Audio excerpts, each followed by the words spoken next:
For more than a decade, FTI has strived to become the leader in the aftermarket performance transmission and converter industry. We've joined forces with McLeod driveline components under the leadership of Top Fuel Funny Car pilot Paul Lee, and now have a larger distribution network, more resources, and more power. Come see us in the pits and ask how you can join the FTI family. It's not cheating, it is the competitive edge.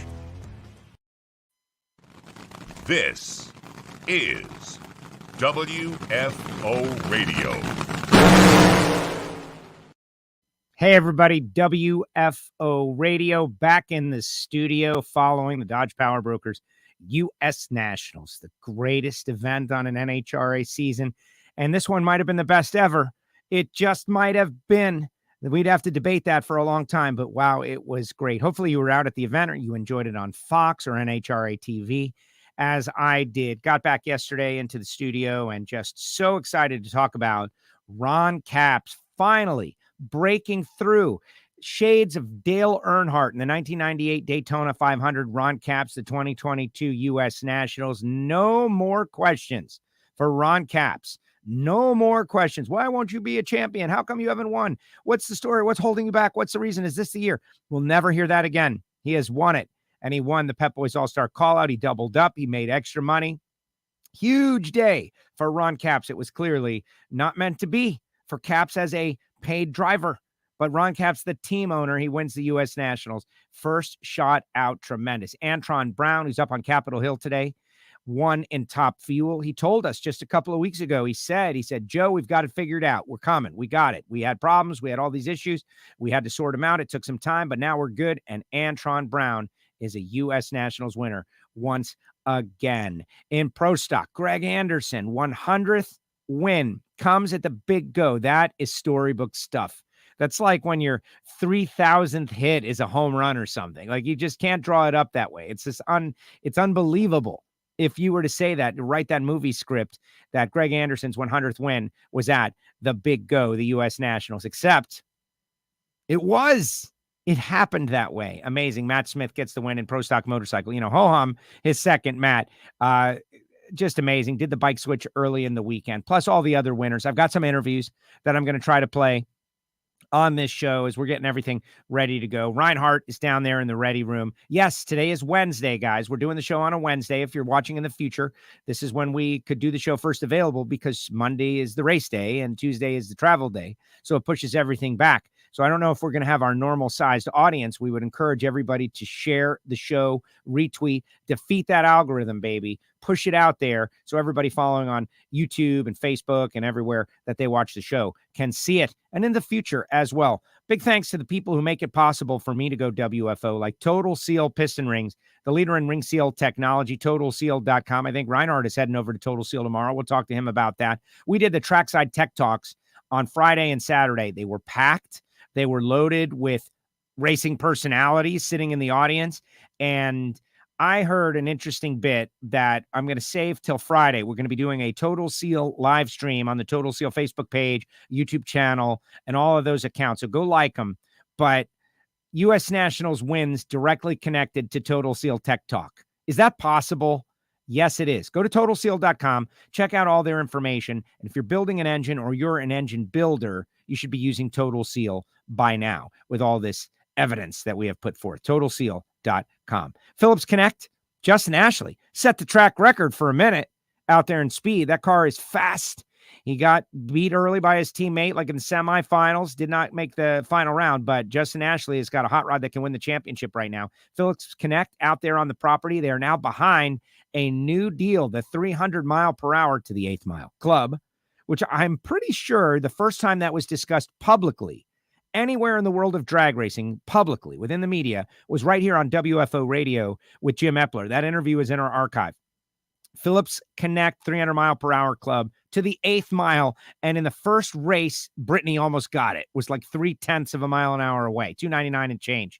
I know Reinhart remembers all that stuff like to the number. So we'll ask him about that. Just so many moments. But the bottom line is smart trailer technology for those in the transportation industry. And maybe it's not you, but maybe you know somebody. Pass the word of Phillips Connect. Go to phillips-connect.com. Already told you a little bit about FTI performance transmissions and torque converters.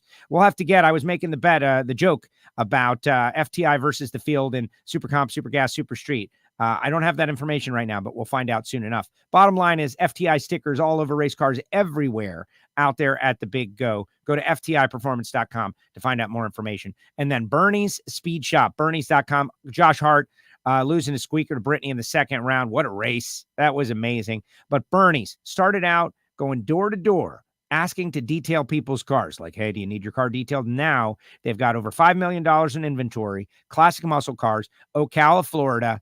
Go check it out, bernies.com, and like their social media. Later on in the show, I'll tell you about samtech.edu, the School of Automotive Machinists and Technology, Frank Hawley's Drag Racing School, Torque Calibration Services of Australia, and our great friend Marvin Rodak, 817-924-6821. All right, so I see Reinhart is on there twice. Let's see what's going on. AR, how's it going? Hey, what's happening? My computer was doing like really stupid stuff. It kept cutting in and out, freezing up, and doing all the stuff while you were doing your deal. So I made it audible and figured instead of us all getting like cut off and shut down, I just switched to the phone. I'm like Matt Smith. I just switched. You're so tech savvy, Alan. Like, I don't know. I think people are freaking out. Look at you. Let's make this a milestone, though. You realized you were having a problem. You did not destroy anything. You recognized the possibilities. You switched devices, and boom, you're back up. That's a tech-savvy individual right there. There you go. Well, now from now on, when I tell people to send me an email, I guess I'll tell them I am tech support. You are tech support, man. You know, just switch to the other option is the answer. All right, Alan, you've been to a lot of these, many more than me. This one felt pretty special with all the extra stuff. We had so many different races and the call-outs, but Cap's winning them both, sweeping the weekend. Greg Anderson's 100th win. Brittany Force, like setting those huge, massive numbers. Antron Brown getting back in the winner's circle. All of these things made it special for me. What about you? Yeah, I could go for pretty much all of that. The one thing I think, though, and it started before the weekend even started, and we did a little press event over at Tony Stewart Racing on Tuesday before the thing started that I was a part of. And I didn't think that the whole feeling from everybody was that Indy's back. You know, the last couple of years, yes, we've come to the U.S. Nationals. Yes, we've raced. And yes, somebody has gotten a trophy. But it never really felt like Indy. It certainly didn't to me. But coming back with 940, whatever it was, cars on the property, having full class eliminations in stock and super stock, having the All-Stars, racing on Monday instead of Sunday, having 5 qualifying sessions, having the bonus races and the extra bonus race, even the one that got rained out down in Florida. But it really felt like Indy again. And to me, the last couple of times we were there, it didn't feel as much like Indy because it wasn't the full-blown production. So I think for me, that was the biggest thing. You know, we went through the weekend, you know, well, what's the first thing you're looking forward to? Well, getting there. What's the second thing you're looking forward to? Thursday, class eliminations. Have at it. Let's go. What's the third thing you're looking forward to? Well, we're going to start eliminations on Friday. We're going to start trimming the fields. We're going to have alcohol cars out. We're going to, what are you looking to on Saturday? The Jegs All-Stars. The Jegs All-Stars get the whole focus of the day on Saturday. Oh, yeah, and there was that funny car race where somebody won some money, but who cares? It was about the All-Stars. And then Sunday, the drama of qualifying with 25 top fuel cars and with everything else that was going on, and the Pep Boys call out, and then it's like, oh, my God, we've been here forever. Are we done yet? No, we haven't even raced yet. That's going to be Monday. And so that, to me, just the fact that it felt like Indy again, that was the biggest thing to me. No, I agree. And look, we got David Eaton, Jegs All-Stars Comp Eliminator winner, went deep in eliminations in the Eliminator as well. Indy over 900 competitors, daily adverse weather. NHRA delivers again and again with a must-see record-setting safe race finished on time. Thank you, David. That's what Merritt Island, Florida is all about. Look, positive attitude. Kind of on time? They were on time. Sun was still up. Well, and that's one thing. And I spoke to, Paul Mecca, of course, who's worked with Ron Capps and has for a number of years. I bumped into him at the airport, and we were having a conversation. And, he obviously, his focus is on the pro cars and the pro stuff. And he said, man, it was a great event. And I said, yeah. And the one thing, and there's nothing we could do about it. It's nobody's fault. I'm not pointing fingers. But I hate the fact that we didn't get to do the Parade of Champions for the sportsmen. I hate the fact that we didn't get to tell some of those stories. When Brett Candies wins at Indy, and the only... Dun, dun. Technical adjustment, please stand by. That's not really technical. That's just about like gravity and physics. Okay, gravity adjustment, please stand by. But the only other time that a Candies has been in the winner's circle at Indy was 1976, when Richard Tharp won Top Fuel and, of course, driving for the Candies and Hughes team. But wouldn't you have loved to be able to tell that story to the crowd, to the stuff, and make it happen? Yes. And, you know, everybody that won, obviously, right, they're going to have a U.S. Nationals trophy. They're always going to be a U.S. Nationals champion. But for me, I just hate when we don't get to do those special moments. And again, nobody's fault. But I hate that we don't get to do those special moments. Okay, well, Alan, timing is everything. And fortunately, this guy went down to the winner's circle, and I have interviews with all of those guys that I'm going to play on today's show, including and especially Brett Candies, for exactly that moment. I think one of them got away. I think Pete Dagnolo got away from me. Lyle Barnett, I'm going to try to play it. Who knows what kind of technical issue might prevent it from happening. But Lyle and Doug Engels and Bo and Randi Lynn and all of those guys and gals, they were just waiting on Ron Capps to get out of the winner's circle. It was taking forever. You can imagine why. And so we went and I just put the camera in their face and I did my own version for WFO because I was in the media center, Alan, and I agree with you. Like, I didn't get to see those final rounds because I was talking to Greg Anderson and Antron about their wins, that responsibility. And so I was monitoring. I had my earbud in, though, because you see the whole race but the final. It's like, oh, man, what happened? So I monitored, and I know Jason Galvin got to go down there and do a little talking on the top end for NHRA.TV. But I wanted to connect with him, and I do have interviews that we will play as soon as we're done with you on this show. So you'll be able to go back and listen. And I'll give you the short notes, though. They were happy. They were all no kidding. No, nobody threw a helmet, huh? Yeah, no helmet throwing. Yeah, it was good. So we're going to do that. But let's start off. Okay, everybody is out there on social media saying what's up, right? Like, well, we got All-Stars winners. And I want to start with Capps. I want to start off with Ron Capps. To me, that's the story. I liken it to Dale Earnhardt in the Daytona 500. Ron Capps, beloved racer, one of the true greats, the second winningest active in funny car right now behind John Force. It's almost unfair. And this was one of two things that he got his chops busted for years. He finally won a championship. Then he won 2 championships. And now he's won the big go. And there's no more questions to ask him. It's just like, yeah, Ron Capps, one of the greatest drivers of all time, and he won it as a team owner, and he swept the weekend. Amazing. The really cool thing I thought was the fact that the way it happened, that you go back 40 years, and we have never had a funny car race run from start to conclusion, like a chalk field, as you would call it, where every single higher qualified car won every round. Has not happened. Bob Fry looked back to 1984 and couldn't find it happening, where in the first round, the top 8 win. Not one car from the bottom half of the field advanced to round 2. And then in the second round, the top 4 win. And then in the final round, or the semifinals, the top 2 win. And then in the final round, the number 1 qualifier beats the number 2 qualifier. Never happened before. That's in amazing. Over 40 years. It's ridiculous to think that. But it happened. And Ron is certainly happy he was number 1 qualifier, not number 2, because if it was, we might be sitting here talking about Robert Height's great weekend.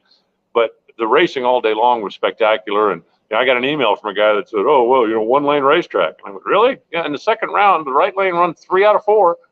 And he went, oh, I didn't realize that. Well, yeah, you didn't realize that. Yeah, but you just voiced an opinion in a public place to someone who knows better, and you should feel foolish. There's so much of that out there. It's like...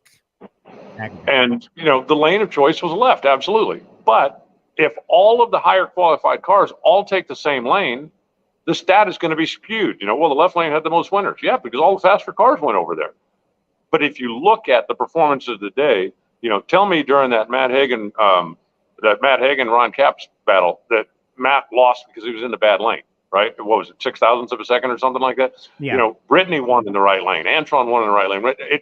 You couldn't blame the bad lane for your woes. And so I think that's kind of what added to the excitement of the racing. You looked in qualifying, there were good runs made on both sides. You looked at race day, there was good runs made on both sides. But you look at the Napa team, and they made the most good runs. It's as simple as that. Scott's out there. He goes, did the lights seem long to you? A bunch of drivers said so at the end. You know, the randomizer on the tree. I remember there were a couple of quick trees too. There always is when you put, what was it, like 5,000 runs down the racetrack. But yeah, I noticed that. You got to be ready. Someone's going to win, someone's going to lose. You got to be ready one way or another. Yeah, and that's what the randomizer is all about. So you can't just pull in and go, okay, now. You can't anticipate. You got to be ready. And the fact that the difference between the quickest tree and the slowest tree is like 0.7 of a second, but it seems like forever. And that's part of the beauty of it. That's why you've got to stay focused, and that's why you've got to be ready. And whatever's going to happen, you better be able to react in a hurry, or you're going to get left at the starting line. Tater Troyer out there with a big thumbs up. Glad he made it out there, period. And he had a great day. He got to the semis, if memories are the quarters, and did well. Earl Nichols, who are you? Great to see you, Joe. Yeah, I didn't recognize Earl. Away from his car, out of uniform, walking in the pits, right? And and I'm going to hear about it forever. It's all right, Earl. You're right. You should hear about it forever. Yeah, I know. It's okay. Joe Lee Stanfield wants to know how many blocks were used this weekend, Alan. That was the stat everyone wants to know. A lot, but we didn't run out. So that's the only important thing. We didn't run out. Everyone's excited about Maple Grove. We'll talk about that. We'll get really Maple Grove intensive next week. But so the Caps deal, though, goes through Force, goes through J.R. Todd, goes through Dale Creasy. Other side of the ladder, it's Robert going through Bob Tasca.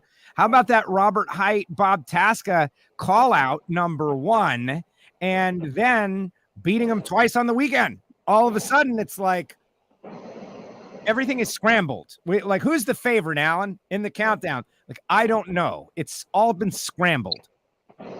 I don't think there is a favorite right now. You know, when Bob Tasca certainly, was on a pretty good winning streak, and I'm not writing him off by any means, but I loved that Robert Height called him out. I had gone by into Robert's hauler and talked to Chris and Jimmy a little bit earlier in the weekend, and I said, it'd be really cool. And they both said, we've talked about it.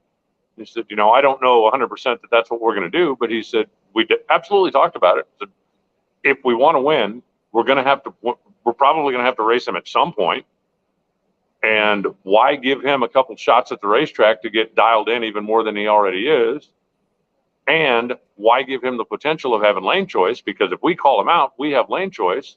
So why not take advantage of every opportunity we have? And at that point, he said they still hadn't decided. Well, obviously, by the time they got to the call out, they had decided. And there was a whole lot of oohs and ahs in the place. I loved every matchup, though. The fact that Matt Hagan, he called out Alexis, and he had a reason for it. And when Caps called out Wilkerson, he had a reason for it. And then when everybody else got done with what they were doing, it's like, okay, well, who's the two guys that nobody cares about anymore? Oh, that's John Force and Cruz Pedregon. Who couldn't wait to see those two get back on the track side by side in an elimination run of whatever means, for cash especially. But I thought, every bit of that was cool. And I also thought, and, this goes a day earlier, but the money delivery I thought was super cool, especially the way they did it on Saturday. I agree. Well, I had no idea what I was going to see. And then because they kept it from me, guys, just so you know, you want to know if Costello's in on all the secret stuff. The answer is no. We kept it from everybody. You kept it from everyone, but yeah. So it makes me feel good that I'm not inner circle. So when I tell you that I'm ignorant of something, I'm definitely telling the truth. But it was really cool. They brought in the money. The skydivers were back. Indy was back. That's right. And it was amazing how just everything was well received. Great crowds every day, all things considered, with the weather. Monday, for someone to walk outside and say, yep, I'm going to go walk up and buy a ticket to the Big Go, that took some confidence. But we delivered. We were able to get it through. Now, one other note about Funny Car Round 1 that I want to mention. You had asked me, like, who would the marquee matchup have been? And I said off the cuff that, man, Wilk and Bobby Bodie would have been great because that was such a close race. But you were right on that one. The Blake Alexander, Chad Green, loser misses the countdown race. Yep. Was the matchup. Yeah, when Blake was on last week or the week and asking about, would you like to go head-to-head with Jim Campbell? It hadn't occurred to me that the Chad Green head-to-head was really a bigger story, because with 1.5 points, that's the put-up or shut-up run right there. Yep. And the way it worked out, that they did race each other. Blake is now in the countdown to the championship, and Chad's not. And nobody can go, oh, gee, well, if only, because you had your destiny in your own hands. As simple as that. Yeah, well, exactly. And, if you really wanted to make the countdown, and Chad is a wonderful guy and a great guy, and I like him, they should have showed up to another race. Like, they show up to one more race, and there's the difference. Like, maybe you win a round. Like, you got to show up if the countdown is of importance to you. And so now we know, you can get your heart broken in certain categories. It isn't everybody gets a participation trophy. Chad Green got burned on this one. It all fell in the way it had to fall for him to get burned. But Blake Alexander makes the countdown, and they're going to miss Maple Grove because Jim Head is going to Italy. Can you believe that, Alan? This guy's got an Italy trip planned. And you know what he said to me? That's why his interview was so one word, because he's smiling. He's like, we're not going to Maple Grove because I'm going to Italy. I have an awesome trip planned and I'm going to it. He goes, hey, we missed 4 races on the season. We still made it. So we could still win the championship. We'll spot him a race. Well, tell him to say hi to Amanda while he's over there. I don't know if she'll still be there or not, but yeah. He's like, I got something planned. I'm Jim Head. That's okay. It's great time, great event. Final thoughts in Funny Car. We'll handicap the countdown next week. But what I love the best is that, man, hitters, everybody, you might long for the days where we had 45 funny cars, but everybody there was good. They brought their best game of the season. They were as good as they could be. They did the best that they could. It was epic. The star power, the performance levels were the best they could possibly have been. And that's what you expect at the biggest, most important race.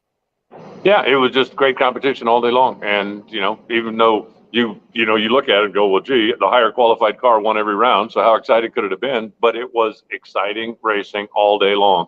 And from the time you looked at the first round ladders, when we got everything locked down on Sunday afternoon, as you go through the day, it's like, okay, who's our second round matchups? Whoa. Oh, who's our semifinals? That's awesome. Who's the finals? Oh, that's great too.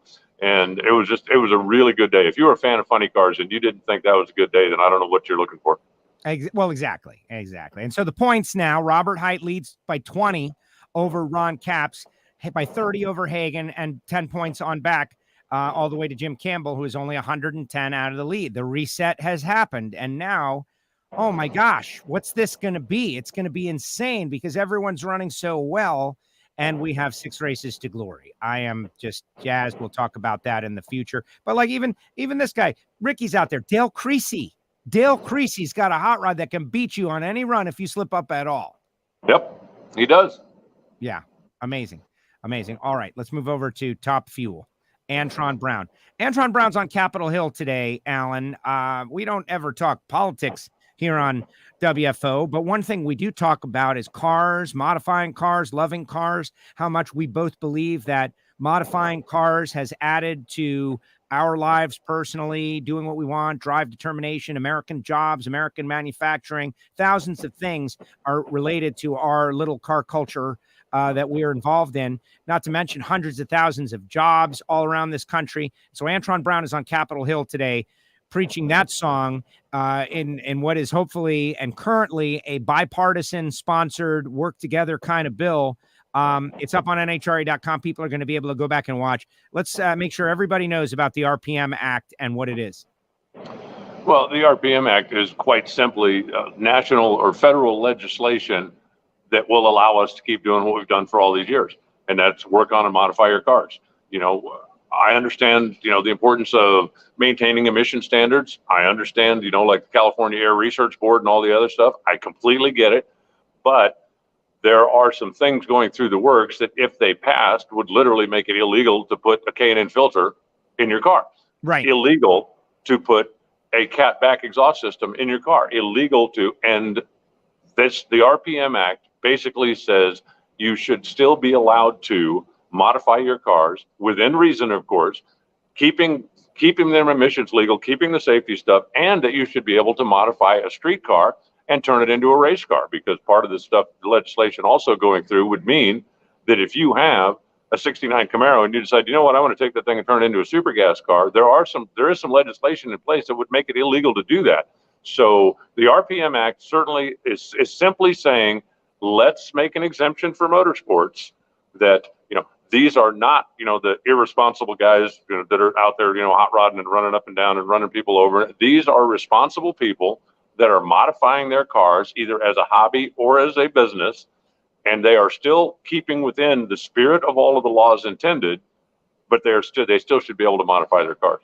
Absolutely. And so here's what I did, folks, today. And I encourage you to do this. First of all, I don't need to say it to the WFO audience, but some people, you should be polite when you are trying to accomplish something. The less polite you are, the less likely you will be to get it accomplished. And it goes from getting a table at a restaurant. You should be polite. I called my congressperson's office today and I said, hello, I would like to voice an opinion from a constituent. I gave them my zip code. I did not have to give them my name. I did not have to give them my address, House of Representatives. And I basically told them I would like my congressperson to support the RPM Act for a quick version of what Alan just said and all of these things. And it's important to our culture, and it's important to jobs, and it's important to our economy, and it's important to young Americans fulfilling their dreams. And racing is a positive, not a negative. And please support it. And they said, thank you. We'll put you on the list. And they do keep a list. They don't just hang up in your face and laugh at you.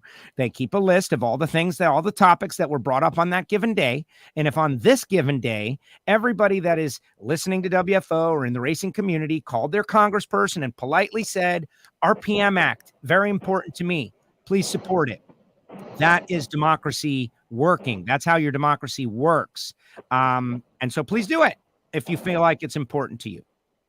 Well, and there are some horror stories out there. If you're familiar with PRI, and again, most of the people, well, maybe not most, but a lot of the people that watch this broadcast are in the industry and are familiar. I'm a PRI member. I'm sure Joe is as well. Yes. That, where shops have had just a hammer dropped on them because they took a car that was a street car and turned it into a race car, took it off the street. It's no longer driving back and forth to church or to 7-Eleven or that. They took it off the street, turned it into a race car, and are being fined because it doesn't have this, it doesn't have this, it doesn't have that.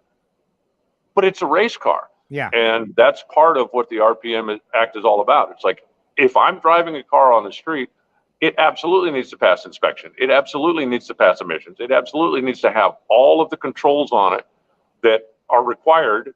That doesn't mean you can't put a K&N air filter in it. That doesn't mean you can't put a catback exhaust system on it. But if I'm taking a car off of the street, I should be able to do that. And like I say, if you go to PRI and just kind of do a little scrolling around the website, you'll see some horror stories about guys, legitimate business that did exactly what legitimate business does, that are getting a hammer dropped on them because of some of this new legislation. And the RPM Act is simply trying to say, we understand what you're doing, but understand that motorsports is separate. And I think that it has, quite a bit of support. I've also written to congressmen and senators here in Arizona and voiced my opinion. So everybody that I've spoken with and I've made contact with has said, yes, we understand, and we are planning to vote in favor of it. So I got my fingers crossed that Arizona is going to go all in on this.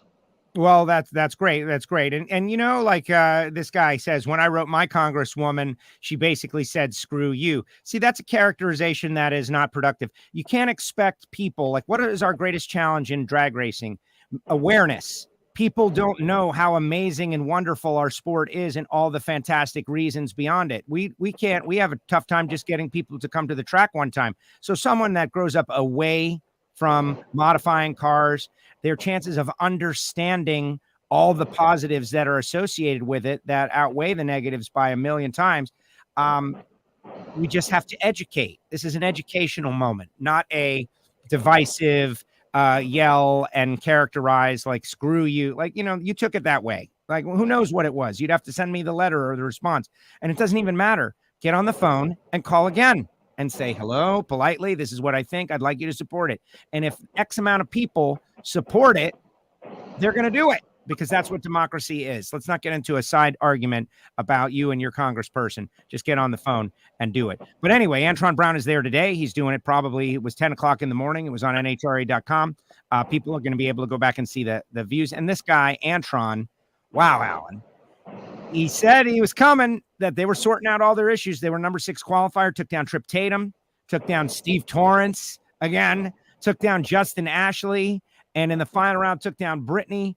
The thing that's got me excited is Antron's worst reaction time of the day was a 61 in the first round. Second worst, 44 against Steve. So AB is back. Antron Brown and that team, as a team owner, has won the U.S. Nationals. Yeah, and that's the fourth time he's won it, twice on a motorcycle and twice in the dragster. I'm really surprised that it took them as long as it did to find the winner's circle.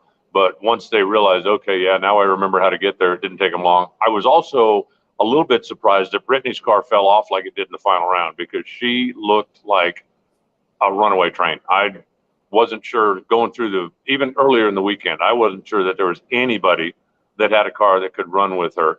But they slowed down a little bit in the final round, and Antron, as you mentioned, did a great job on the starting line, and they were able to take advantage of the thing. So I still don't know that.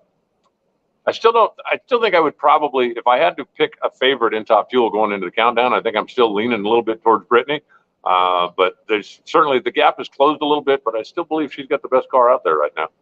Well, yeah, it's definitely down the back half. Those speeds were nuts, and the 64 was surprising. Like, what are we going to see when we get to Pomona? Like, what is he going to be able to do in Pomona?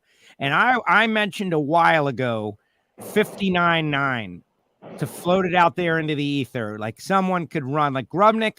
Is it impossible for Grubnick in the right conditions to run 359.9? And the answer is no, it's not impossible. That is out there. Will it happen? Who knows? But my gosh, man, like, I would not have expected that. Yeah, and we'll just have to wait and see. It's very difficult for a variety of reasons, not the least of which is the timing retarder and the rules that they're all working with right now. That's the reason that they don't run normally in the 50s. And that's the reason that they haven't run 300 to the 8th yet, or 345 miles an hour out the back, is because of the restrictions that are put on them, just to try to keep the things under control. I also believe they don't have to go that fast to put on a show. I think they're putting on a terrific show right now. But being able to overcome restrictions is, that's the bread and butter of an NHRA crew chief. I'll never forget when they were talking a number of years ago about, trying to slow them down, trying to do some stuff. Lee Beard was one of the guys who was asked by the NHRA tech officials, what do you think? And he said, I have no idea. He said, I have never, ever for a split second considered, how can I make my car slower? I've never thought about it. I'm not going to start thinking about it now. He said, whatever rule you throw at me, I am going to instantly start thinking, how can I overcome this? How can I get the most performance working within this rule package? And he said, that's just the way I think. I'm not going to waste time sitting here going, okay, what would be a good way to slow my car down when I've spent 40 years of my career trying to make it faster? He said, you decide what restriction you're going to put on me, and I will immediately go to work trying to overcome it. That's what a crew chief does. That's what a crew chief does. So Ricky says, sorry, but Brittany's light cost her the race. Am I wrong? And we could expand on that. Okay, so Brittany's light in the final was a 64. Antron had a 33. Antron had his best light of the weekend. Brittany did not have her worst light of race day. First round, she had a 75. She had a 48. She had a 46. She had a 64. But the problem is she went 69, 69, 67, 71. So if you want to choose to put it all on Brittany, I think that's a choice, because the car slowed up at least 2 and she slowed up 2. And so why are we choosing to blame Brittany more than we're choosing to blame the car? They got to the final, by the way. They run it up in back-to-back years at the U.S. Nationals. Antron, on the other hand, whether he rolled in deep or whatever, they put up a better run and they won the race. I don't see the reason to blame Brittany's light. Well, I mean, you can blame anything you want, but the reality of it is that was the worst run the car made all day. If she makes the run, any of the other runs that she made all day, she wins the race. And if I'm her and I go up there with the confidence in my car, I'm not thinking I got to cut a 35 light to win this race. I'm thinking, be solid, be consistent. She was solid, she was consistent. And I guarantee you, not one person on her team at the end of the racetrack went, oh, way to go, Britt, you let us down, because that's not how they were thinking. I guarantee you see on David Grubnick's face, he's sitting there staring at the scoreboard going, what happened to my car? And they'll go back, they'll look the thing over, they'll come back, and they'll be ready to go in the countdown. You can analyze, at the ends of a second to a million years. And, Joe Amato, a number of years ago, when chit-chatting with him. Somebody said, oh, well, he got left on. I said, so? He said, somebody's going to leave first in every race. If that's the only thing, if that's your only matrix, then somebody's going to leave first in every race. And like Gary Selzy was told by Alan Johnson years ago, your job is to have a 60-something reaction time or 70-something, whatever it was at the time. He said, and if we lose, it's my fault because I am going to give you a car that will win. He said, if you go up there and you have a 90 light, okay, that one's on you. Not that they're going to yell at him and throw stuff at him, but you go up there and have a 60 light, and if we lose, it's my fault. And that was the philosophy. And you can point fingers and go, oh, well, if only this or if only that. But, the car slowed down, and they still got a great race car, and Antron won the race, and I'll see you in Reading. People work so hard to accomplish things in our sport. And I just want to pat WFO and the universe on the back.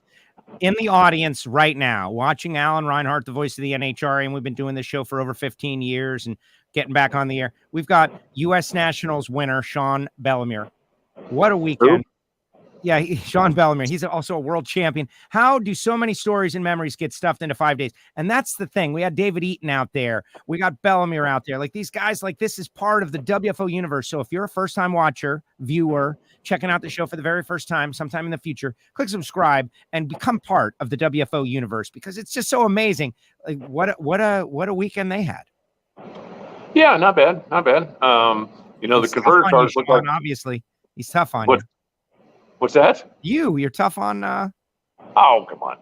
No, the converter cars were running really good in qualifying. They certainly looked like they were going to be hard to handle. But what Sean said on the TV interview at the end of the day, I thought was very interesting. He said, what they did is they pissed off Steve Boggs and got together and said, okay, guys, look, here's what we're going to do. We're going to go out there. We're going to X, Y, Z, and we're going to win the race. And, and those guys, it's like, I'm going to do my job. I expect you to do your job. I expect you to do your job. I expect you to do your job. And if everybody does, we're going to win the race. I don't care what everybody else does. And that's kind of, when Steve Boggs gets his mind set to something, God help the guy that tries to change it. And they went out there and they just did it. They had a great car. Sean is solid as always. And they just made it happen. As simple as that. Yes. Joe, did you make the Marcella Zoe chair girl comment this weekend? We swear we heard it. Bravo. I didn't.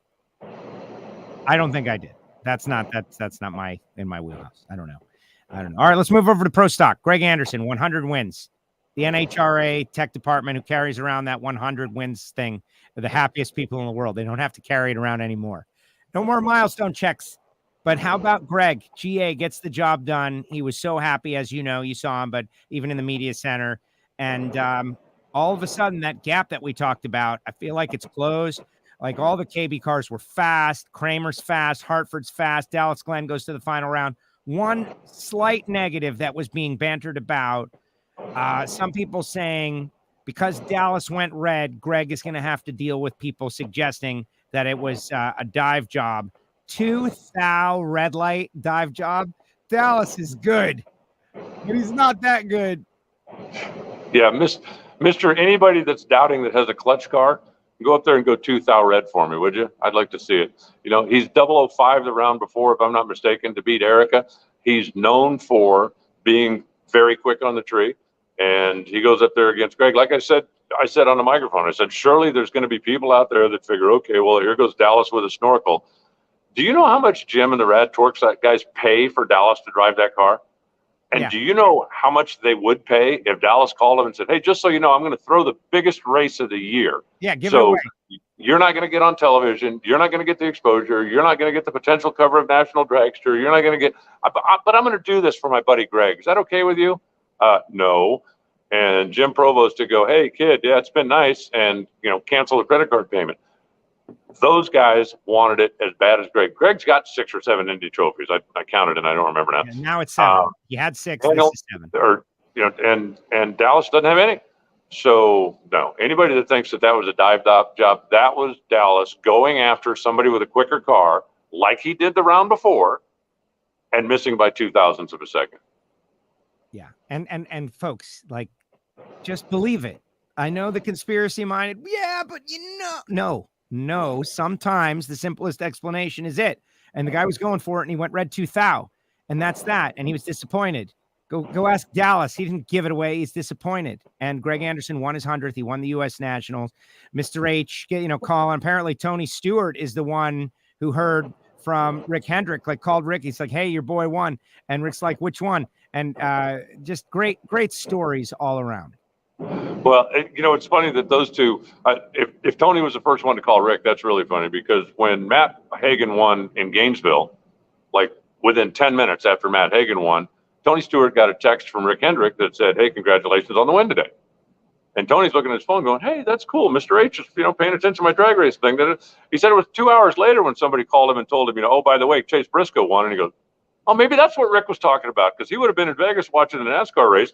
Tony had no idea that he'd won the NASCAR race. He was just focused on the funny car. So if Tony was able to return that favor, I think that's cool. And by the way, if you're a conspiracy theorist and you believe in your heart that Dallas Glenn went up there and went red on purpose, then I think the KB dive team needs to tune up their game a little bit, because they're not anywhere near as good as the elite dive team.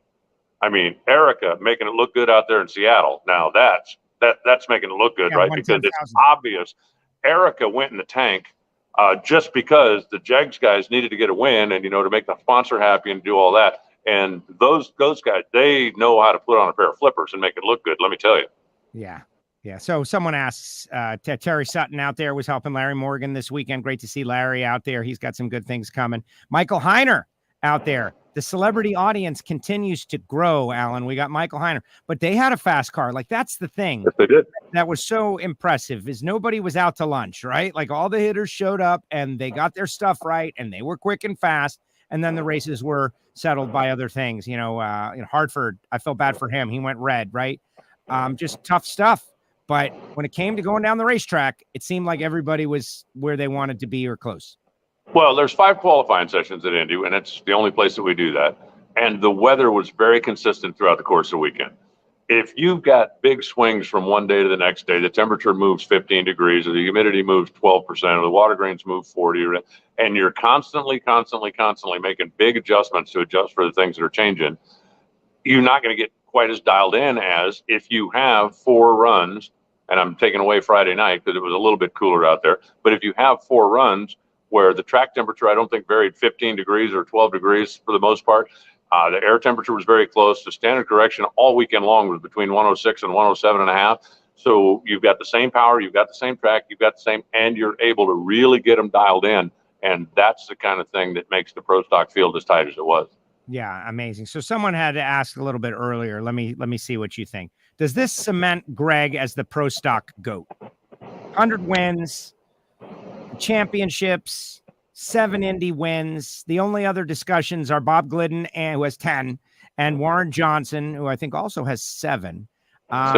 6. Oh, see, so now Greg has got more wins and more U.S. Nationals than Warren. Oh, I'm sorry. I was talking championships. Oh. No, I'm not. I'd have to go back and look on the. I don't know, and it's so difficult to compare eras, right? I mean, Steve Torrence has more championships and more wins than Don Garlits. On Mount Rushmore, is Steve Torrence going to be up there and Don Garlits not?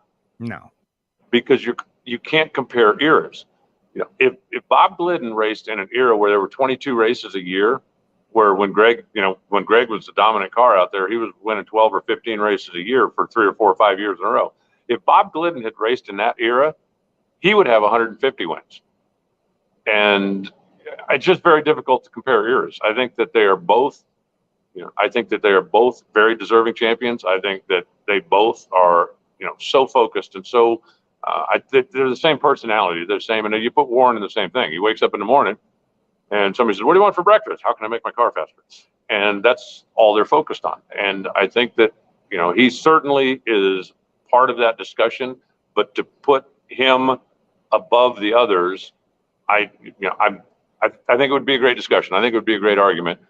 If I had to vote between Glidden and Greg right now, I'd probably lean towards Bob, but Greg's not done yet.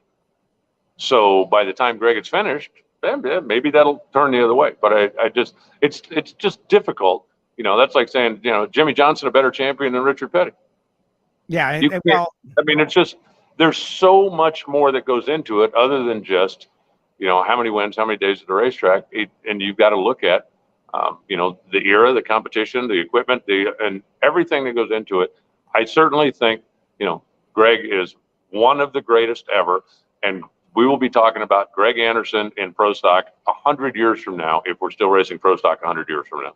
Yeah. So the way I like to do these, because these arguments are very difficult, because the multi-generational, like, Babe Ruth, Mickey Mantle, Willie Mays, Barry Bonds, like, how do you compare those? And you can't, right? You just can't. Things were so different, but they all get the key to the greatest of all time restroom, right? Like, they get to go into the VIP restroom, and who else gets to go there? Glidden, Warren Johnson, Greg Anderson, and, Grumpy Jenkins. I don't know. Who else? That's it.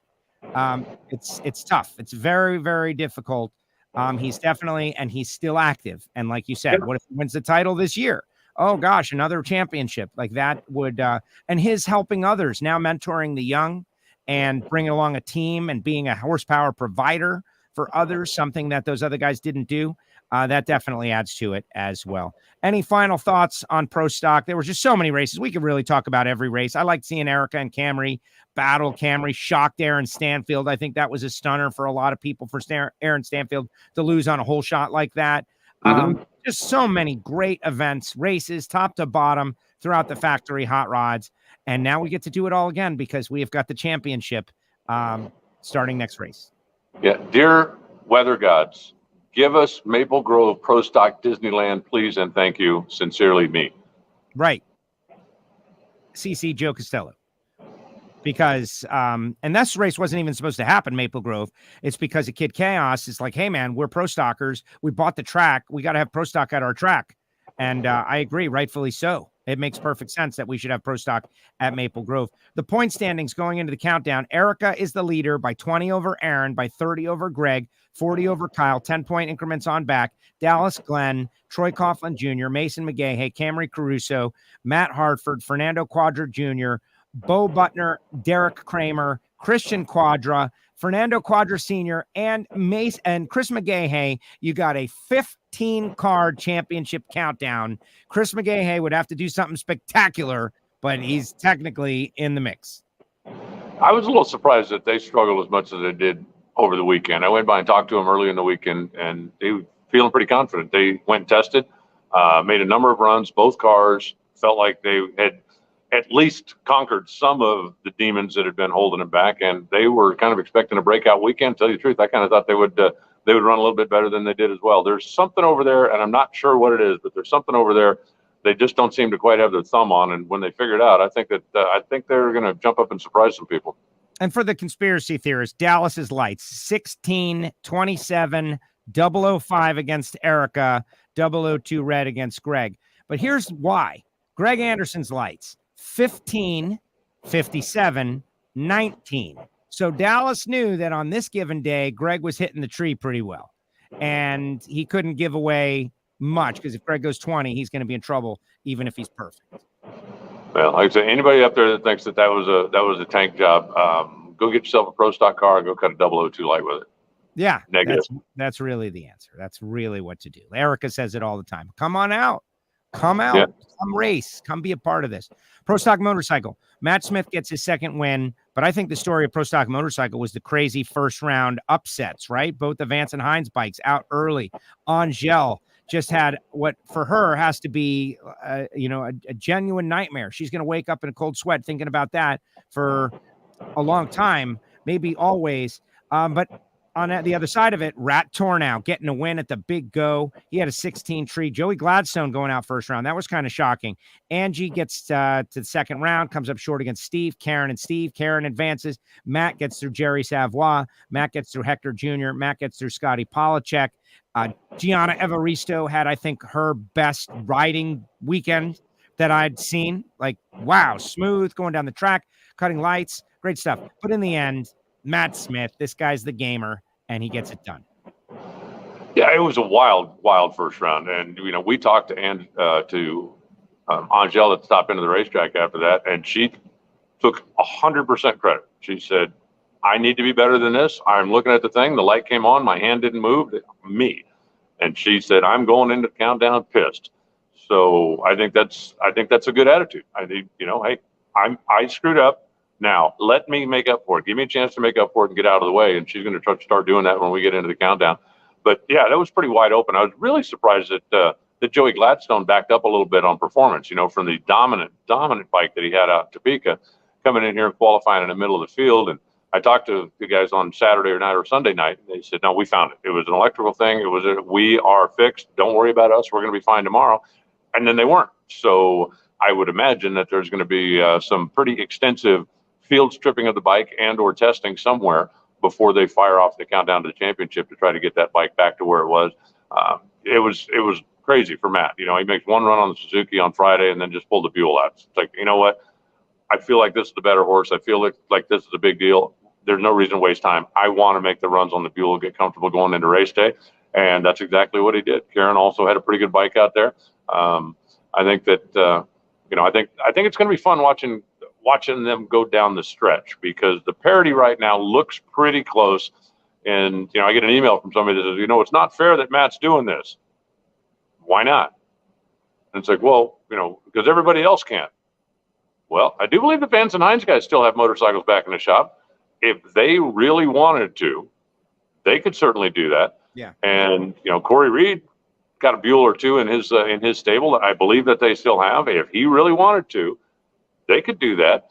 Matt right now is the only one doing it, but I don't believe, he's certainly not cheating to the rules. He is absolutely positively not cheating. And if you think that he's got an unfair advantage, well, then go get yourself Buell and show me. And I just, he's got the bike. The rules don't permit it or don't prohibit it. So let the guy ride whatever horse he thinks is his best bet of winning the Derby today. Yeah, I talked to Corey. I think it was Corey Reed. Maybe it was Joey. I think it might have been Joey. Joey Gladstone. They're pretty easy to tell apart. Yeah, kind of. One's tall, one's not so tall. But he said that he thought it was like it's a disadvantage for Matt to do that, right? Like Matt lost a qualifying session on the bike that he didn't race, and then he breaks out this other bike, and it's good enough to overcome that and move forward. That it's not really a thing at all of an advantage to start on one bike and then switch to the other bike. That's not what it is. If you can pull something off the shelf that hasn't gone down the racetrack in eliminations and beat the competition. Steve Johnson said that too. Like, man, he didn't have a run on the thing and he comes out and he beats me. That's on me. I don't know. I think this is a non-story. It's just mental for the people out there with Matt and the switching of the bikes. But actually, it's less good for him, because I think he would have won by more if he had run every run on the V-twin, because he would have had more data, right? He's doing it with less data when he switches bikes in the middle of the deal. I mean, yes and no, I guess. He's got 10 years worth of data on the Buell, so I don't think that's a huge handicap. Would you rather have, the extra run or the extra runs on the bike? Yeah, probably. But in Matt's case, I don't see that as a huge handicap. I just see that as Matt being a smart racer. Yeah. He knows what the rules allow, and he believes that his best chance is either this one or that one, and so that's how he's going to make the decision. And this weekend, it worked out perfectly for him. And this guy's asking about a rider change on Angel's bike, and I will answer emphatic no. That is Angel. She's up there in the points for a reason. Point standings. Matt Smith goes in with the lead. Joey Gladstone second. Steve Johnson third. Angel, Eddie, Karen, Angie Smith, Jerry, Mark Ingerson, and Ryan Ayler. 10 bikes will compete for the championship, and that is it in Pro Stock Motorcycle, fewest of all categories. But man, what a great day. What a great weekend of racing. Just so many stories. We could go on and on forever about every storyline that we got to enjoy in Pro Stock Motorcycle, top to bottom. But in the end, Matt Smith, the guy's been on a run and he keeps it going. Yep. And he's going to be mean going into the countdown as well. I can't wait to get it started. Yes. Okay. Rest of the winners, right? We already heard from Sean Bellemere out there watching the show. Julie Natas doubled up. What a weekend for Julie. That is a career maker. I'm always suggesting both Bellemere and Julie would be great in big show cars if we had the teams out there. Julie wants it though. She's got her nose to the grindstone, and what she went through in the All-Stars, Jegs All-Stars final round, where the body flew off and shattered.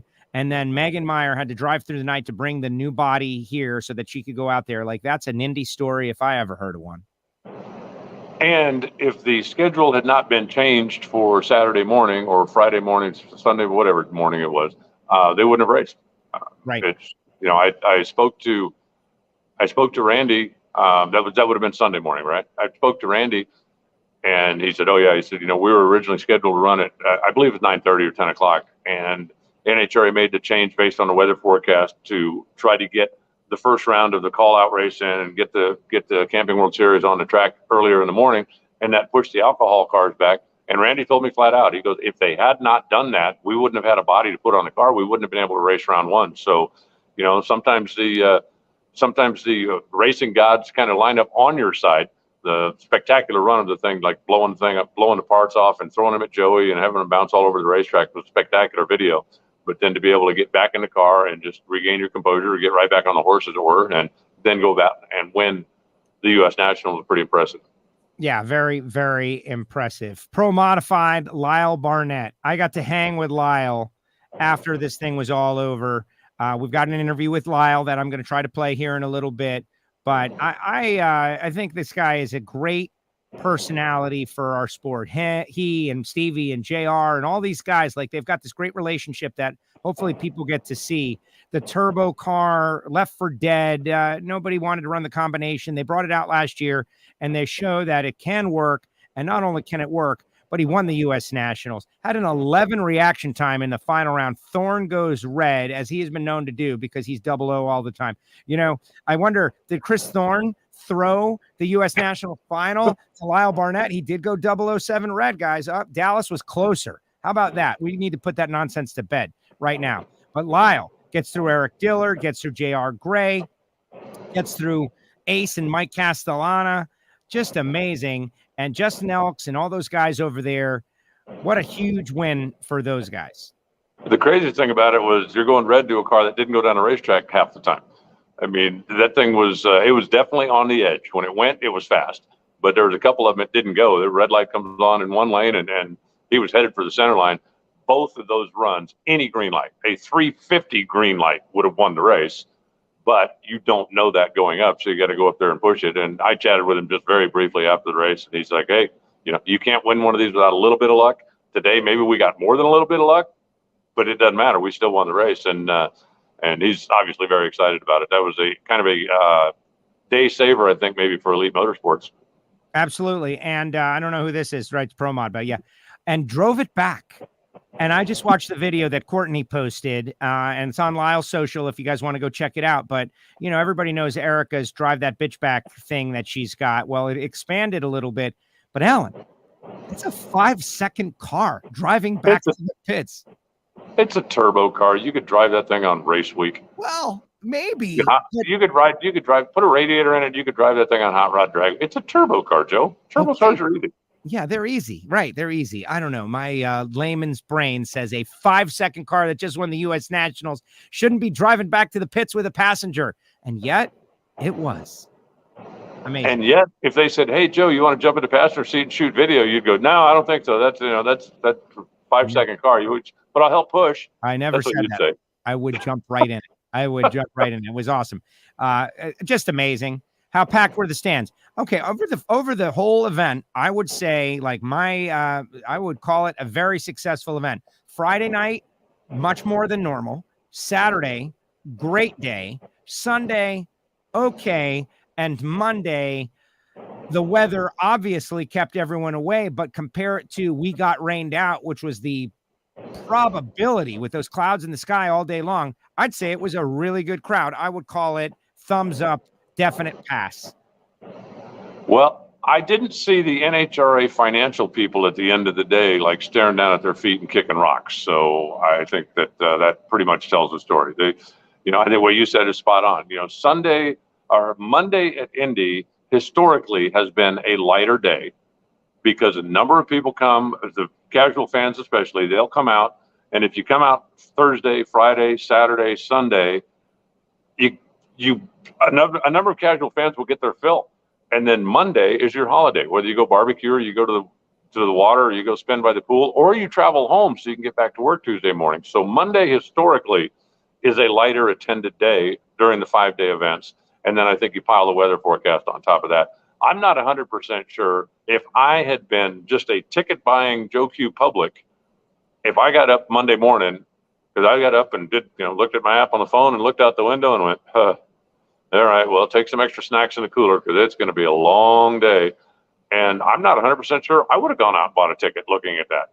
But the opposite side of that was Thursday night, Friday night, Saturday, whatever night it was, when everybody and his mother's going, there's no rain here, except it was raining. Right. We're sitting there, everybody's got their phone out and got their computers up. And it's like, it doesn't show any rain. It's like, well, quit looking at your phone and look out the window. And so Monday was the opposite side of that. When they kept telling us it's coming, and it just never did. That's why you got to go to the races. You got to go to the races. There's always a good time at the races, even when it's raining. There's somebody to go meet. How about Bellamere? He says, I really want to drive the Top Alcohol Funny Car back. And Boggs said I could. How would that happen, Alan? Oh, come on, Steve. What's the matter with you? Killjoy?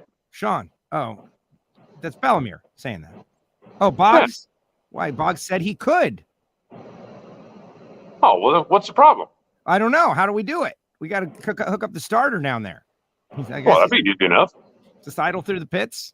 Yeah, why not? I think we got to do it. Sean, make it happen. If Steve says yes. Ed McCullough drove a nitro funny car back to the trailer first round of the Big Bud Shootout after he smoked the tires one year. That's hysterical. He really did.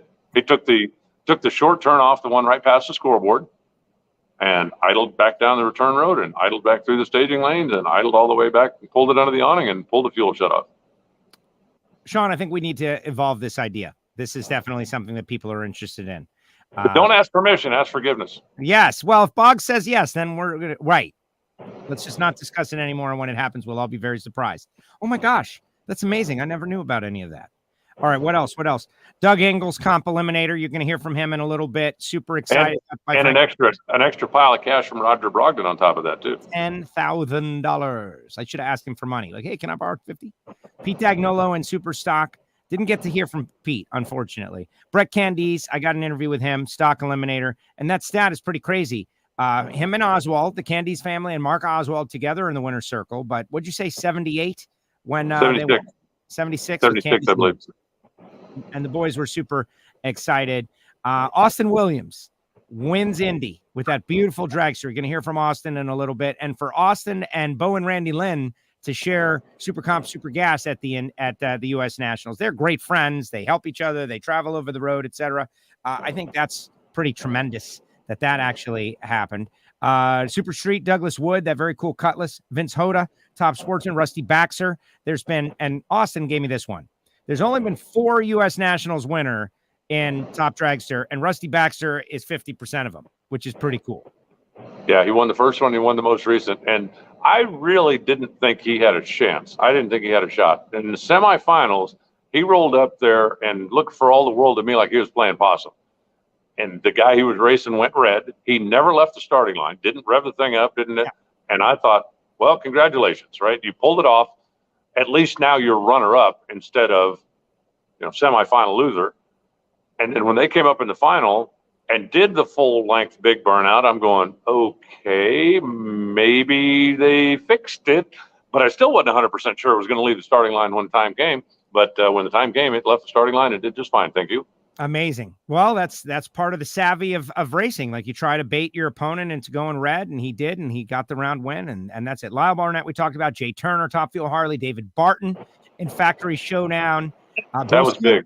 Huge. Took over the points lead. Bill Skillman sets a speed record, coming up a little short. Barton got the job done as the driver, and he was super happy. He was. And, I love the fact that Skillman was there, and, of course, family, friends, everybody, because they're from, just down the street. But Barton came in, had a solid car, if maybe not the best one, at least on paper in qualifying, but was able to make it happen. When you beat Skillman and you beat Stanfield in the same day, you should get a trophy. I mean, that's a day's work, and that's only 2 of the guys that he had to go head-to-head with. So congratulations to them, and we're going up to his neighborhood next week, and maybe I'll stop by and say hi. Absolutely. Absolutely. It was tremendous. And Jegs All-Stars, Brandon Miller, David Eaton, who was watching a little bit earlier, Devin Eisenhower, John Dexter, Johnny Placino, Julie Natas, Kyle Smith, Larry DeForest in stock, Mike Crutchfield super stock, Bob Fortuna in top sportsman, Rusty Cook in super gas, Steve Camella won the Hemi Challenge. Jegs All-Stars Division 1 won again. Dave Moan left. I don't know if he got the Wi-Fi and was watching on the way home, but it was just top to bottom. So many great things to talk about at the U.S. Nationals. This is what Indy is supposed to be, and it delivered. Yep, I agree. And now I'll catch a breath and then start thinking countdown to the championship, because that's where we're all headed next. So this guy says, very vague, how about Steve Torrence comments? And I don't know who it is, but I don't know what the comments were. Like, there were so many comments over the course of the weekend. Did you hear anything that sticks out in your mind as like a worth mentioning here, other than Capco is back and you better watch out for Capco? No, not really. There was, I think staging thing that he may have thought somebody took an extra second or 2 seconds, and they had a little discussion at the end of the racetrack. But, Amanda kind of jumped on the story down there, and I think it was one of those, heat of the moment things that 10 seconds later it's forgotten, or at least put to bed. Yeah, against Austin, I guess. For those that don't watch Steve, you got to study Steve a little bit. And Steve is affected by adrenaline, right? Like when Steve's in an intense situation, he pops off a little bit more and he says what's on his mind in the moment, and then he comes down and he goes back to normal. There are a lot of people that are like that in this intense world of drag racing. I didn't think it was worthy of anything. I will say though, after winning the 80 grand and making back-to-back finals, winning a race, winning the 80 grand, that Capco is right in the middle of the championship conversation again. And if they were to win it, like, I'll make a prediction next week, but if they were to win it, it's not a surprise. I agree. I think that, they've got a good race car right now. I still think, I'll stand by what I said earlier, I think right now Brittany still has the best car in the field, but I don't think that she's got, a daylight advantage over everybody. I think she's got, a fender advantage maybe over everybody. But there's a lot of good running cars out there. I still keep waiting for those two Coletta cars to bust out and start hurting some feelings a little bit more than they have. And they look like they're making progress. They're just not quite getting there yet. But I think it's too wide open to call right now. I would lean a little towards Brittany if I was forced to make a decision right now. But there's some pretty good cars out there. Justin's car is good. Antron obviously is good. There's just a lot going on right now on Top Fuel. Big loser of the weekend, the phone blocks. We'll leave it there. Good job. I totally agree. Totally agree. JP Gutierrez, it was better to ask forgiveness than permission. I hung out in JP's pit. He brought us a whole bunch of snacks up there. I'm like the heaviest I've ever been all year, JP. Thank you for all those Cheetos. It was great. But good job. Love meeting the team and the family and all of that. Alan, final thoughts on the big go as we part ways. Just that it was a great race. It was a long weekend, and I felt at the end of it again like Indy is back. I went sat upstairs in an empty suite for about 30 minutes, just kind of decompressed and relived some of the moments. And I keep thinking about the first time I went there, which was in the 80s. At some point, I wasn't working, wasn't doing anything. I had a friend of mine who was moving to Michigan, and I was helping move. So we had all of their stuff and back in my truck and put a car on a trailer and drove them to Michigan and dumped them off. And I purposely scheduled it so on the way home I could go to Indy. And that was the first time I'd ever been there, and been kind of enamored by the place ever since. So just grateful to be back, and grateful that Indy was back, that everything that made Indy special was back. You don't even want to talk about the schedule? Oh, yeah. Let's talk about the schedule. Let's talk. We got a great audience out there. We did it, Alan. We saved Chicago. You and me. A little more you than me, but we did it. Yeah, I got some social media stuff and some emails and some things about that, and that put me down for maybe 2%, maybe, of the credit for that. Will Tharp, who has been pounding the pavement, pounding on doors, and pounding on the phones, and getting meetings and get people to listen, getting people to. I think he gets the lion's share of the credit. There was a lot more to it than just that, but once the opportunity was, okay, we'll listen to you if you call. He was the one that went after it. And when he reached out to me and asked me if I'd help a little bit, I told him I'd do whatever I could. And, but there were a lot of people that had to all pull together to make that happen. And then of course the Route 66 revival that we did a month ago, even though it rained on Sunday, but I think it was successful enough that the staff of the track, the local movers and shakers in the political world all came out and went, yeah, we really need to do this again. And opened up the door for the opportunity. So looking forward to going back there. I'm really excited about that. And I'm really excited about a lot of stuff on the schedule next year. I hate the fact that we're not going back to Virginia. Yeah. I really do like that part of the country, and the Franklins are just amazing. Yep. But they put out a letter. They put out a letter, and I was like, people were like, "Did you see the letter?" And I was like, "Oh my gosh, the letter! What's the letter?" And it was a very professional, respectful, wonderful letter. And these things, there's negotiations that happen. I know nothing of that world and what it takes and what it goes in, but I really hope that in the future, things can align again, that we can go back, because I do love that facility and I love the family. They're wonderful people. They love drag racing. It didn't come together. People have interests, both sides, right? Like when things don't work out, both sides are the reason. And so maybe in the future they can get on the same page and figure something out. And, hopefully, 2023 is right around the corner. 2024 is right after. Yeah. I mean, it's crazy to think that, 4 months from now, it'll be 23. And it's just, we just keep moving. So I hate the fact that we're not going back there. Who knows what the future holds? I, really, like I said, really like the area of the country. I've got a couple of restaurants back there I like. I've got a lot of some of the local fans there that I've become friendly with over the years that I look forward to seeing when we go back.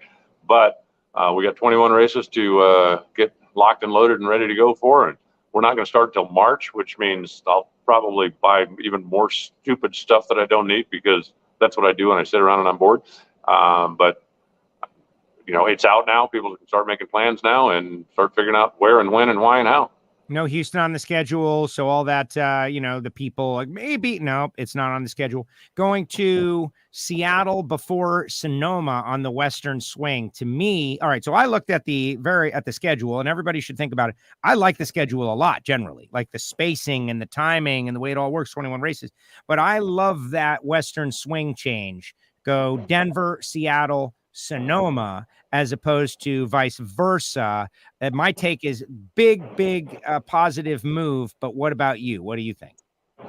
Well, it's good, speaking strictly for me, because I don't really care about anything else in the world. Yes. When we have run in the past with this running order of Denver, Seattle, Sonoma, the weekend after Sonoma is the Division 7 regional event. While everybody's there, they just stay and have it. And I'm able to work that event, which is a financial bonus for me, which I haven't been able to do the last couple of years because they've had the event the week before, which, of course, is the week when we're in Denver. So speaking strictly for me, I believe it's going to be a positive financial for me, and that's all I really care about. Well, you know what? My opinion on the deal is also personal based.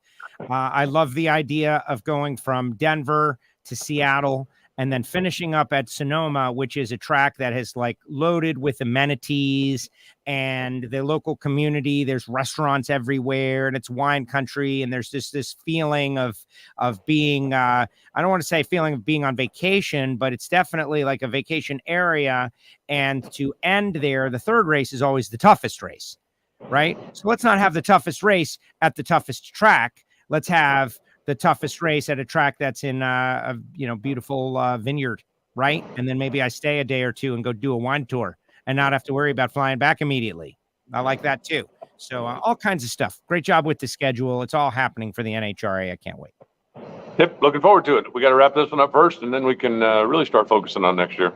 There you go. This guy's already planning a Route 66 Epping vacation for next year. Very cool. All right. Thank you so much, Alan. Great job. You're going to Total Seal tomorrow. You're going to the House of Hartford. Yes, I am. That's good. Good stuff. Good stuff. You don't have to know everything. I already know everything. That's the thing. I already know. I'm going to be talking to those guys on Friday. We're doing a live stream. They've given you up, Alan. I know the deal. Felt bad for Matt. They had such a good car.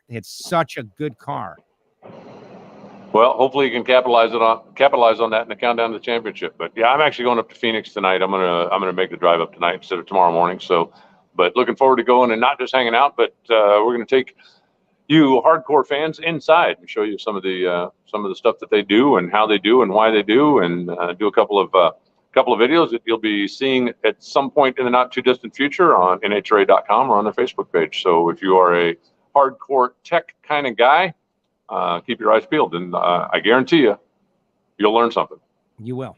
No, you will. Like, not just even veteran racers are learning a lot from what's going on at Total Seal. All right, Alan, great job. Thank you so much. All right, Joe, we'll talk to you soon.